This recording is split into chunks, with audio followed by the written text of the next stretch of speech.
faz o nosso encontro. O que mais posso fazer por você? Grande encontro?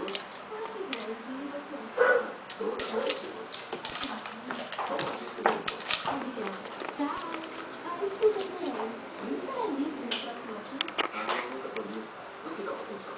Bom, não vai querer ter dinheiro. Falar assim, recordes. Ele está com uma grande festa promocional. Comes, bebes, dança e tantas férias com a minha chefe. Sua chefe. E como ela é?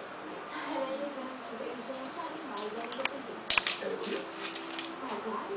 Tudo bem. Olha, se você acha que vamos tocar bem, então tá bom pra mim. Nossa, amor.